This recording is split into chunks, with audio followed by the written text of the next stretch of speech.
Ukraine latest, McConnell leads Senate Republicans on Kyiv visit. Senate Minority Leader Mitch McConnell led a delegation of Republicans to Kyiv, Finland's president phoned Russia's Vladimir Putin, telling him that the invasion of Ukraine had altered the security environment for the Nordic country. G7 foreign ministers urged China not to justify Russian action in Ukraine. Kyiv's forces are steadily pushing Russian troops from Kharkiv, the nation's second-largest city, said Ukrainian President Volodymyr Zelensky. India prohibited most wheat exports that the world was counting on to alleviate supply constraints sparked by the war in Ukraine, adding to a wave of food protectionism and drawing criticism from G7. Sweden has received no indication that Turkey would oppose it joining NATO, and will raise the issue at a meeting this weekend in Germany. Foreign Minister Anlin said Turkey has pinned NATO expansion to progress on its fight with the Kurdistan Workers' Party, or PKK, but an official said Saturday that Ankara isn't closing the door on the side. Ukraine's Kuleba discusses food exports with Liberia. Kyiv is doing all it can to deliver food to African markets, Ukraine's foreign minister said he called on Russia to end its illegal blockage of Ukrainian seaports. Sanctions shouldn't turn against EU members, Cyprus says. Sanctions against Russia should be targeted carefully in order to have the desired results and shouldn't turn against the member states, Cyprus President Nikos Anastasiadis said on Saturday.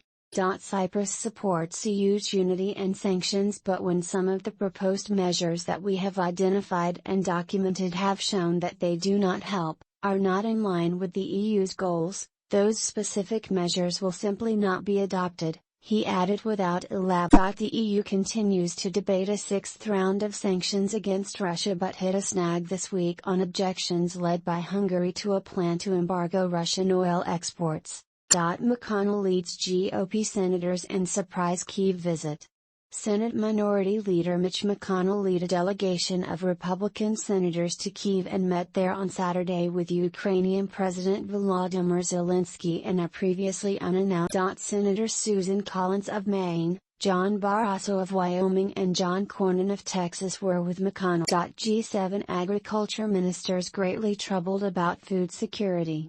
G7 agriculture ministers meeting in Stuttgart, Germany, issued a joint statement saying they're greatly troubled by the expected serious consequences for global food security of Russia's invasion. The impact of the war puts food supplies under severe strain and further intensifies worldwide humanitarian needs for which President Putin and his accomplices bear the full responsibility, according to the statement. German Agriculture Minister Kim Özdemir said he and his G7 counterparts had also discussed with concern moves toward food protectionism by some countries, including Indonesia limiting exports of palm oil and India mostly halting export. If we all start imposing these export limits, or even close down markets, that just makes the crisis worse, Özdemir said. It also hurts India itself and the farmers there because of course it means a roller coaster ride for prices. Finnish president phones Putin over NATO plan. Finland's President Sauli Niinistö phoned Russia's Vladimir Putin to inform him that the Nordic country will decide in the next few days whether to seek NATO membership, the president's office in Helsinki said. The conversation was direct and straightforward and it was conducted without aggravations, Niinistö said in a tweet. Mariupol defenders' relatives turn to Xi for help. Relatives of Ukrainian soldiers in the Azovstal steel plant in Mariupol have asked Chinese President Xi Jinping to act as an intermediary in talks with Russia to help evacuate the defenders and provide safe passage to a third country. There is only one person in the world left to turn to, Natalka Zaritska, wife of one of the defenders, said in a televised briefing. Citing the close ties between Moscow and Beijing, she said it would be difficult for Putin to refuse a request from China's leader. Zaritska said that among the hundreds of wounded at Azovstal are men without limbs and without pain relief. The government in Kyiv has spoken to humanitarian groups and world leaders including the presidents of France and Turkey and Pope Francis about an evacuation. The defenders this week turned to billionaire Elon Musk for help. Seizing Russian assets matter of justice, Germany says. Russia is responsible for the devastation in Ukraine and it's a matter of justice that it should be held accountable via the seizing of frozen assets, said German Foreign Minister Annalena Baerbock. Speaking after talks with G7 counterparts in Germany, Baerbock called seizing assets anything but easy in legal terms, and noted there are few precedents. If EU countries were to do so, it would have to be legally watertight and stand up at the European Court of Justice, she said, adding that her Canadian counterpart had indicated it's legally possible. As Europeans we have a different legal framework, so that we always need more time for such a step, Baerbock told reporters. But there are indeed some good reasons why we too might choose this path. Germany accuses Russia of provoking food crisis. Baerbock also said Russia is provoking a global food crisis in a bid to weaken the international alliance against its war in Ukraine. She also condemned what she called Moscow's massive disinformation campaign that she said sought to portray the aggressor as the victim.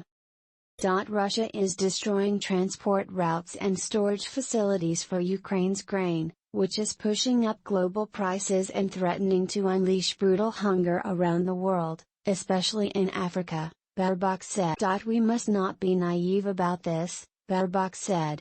It's not collateral damage, it's a perfectly deliberate instrument in a hybrid war that is currently being waged. Russia has also been accused of stealing Ukrainian grain and offering it for export. G7 urges China not to justify Russia's war. Group of 7 foreign ministers issued a long list of demands on Beijing's stance toward Ukraine following their meeting in Germany, including a request not to justify Russian acts. The G7 officials called on China to resolutely urge Russia to stop its military aggression against Ukraine, according to a joint statement. They also called on Beijing not to assist Russia, not to undermine sanctions, and to desist from engaging in information manipulation, disinformation and other means to legitimize Russia's war of aggression. The G7 is committed to both short and long-term support for Ukraine, according to the statement. We are determined to accelerate a coordinated multilateral response to preserve global food security and stand by our most vulnerable partners in this respect, it added. Scholz doesn't see change in Putin's stance. German Chancellor Olaf Scholz said he detected no change of attitude in Vladimir Putin when he spoke by telephone with the Russian president for more than an hour on Friday. One thing is clear here, Russia has not achieved any of the war aims set out at the start, Scholz said in an interview with the T-Online news portal. Ukraine has not been conquered, but is defending itself with great skill, courage and self-sacrifice. It should gradually be becoming clear to Putin that the only way out of this situation is to reach an agreement with Ukraine, said Scholz. In tweet about the article, Scholz referred to Putin's insane idea of expanding the Russian Empire. Finland counts on US support to win over Turkey. Finnish President Sauli Niinistö pushed back against suggestions Turkey would prevent his country and neighboring Sweden from joining NATO, given that the US support. President Recep Tayyip Erdogan said on Friday Turkey doesn't favor Sweden and Finland becoming members of the defense alliance, citing concerns over Kurdish terrorists. NATO welcomes new members unanimously, and a decision to apply for entry is expected on Sunday from the 2 Nordic countries that are reacting to Russia's war in Ukraine. Finland counts on US support to win over Turkey in NATO bid.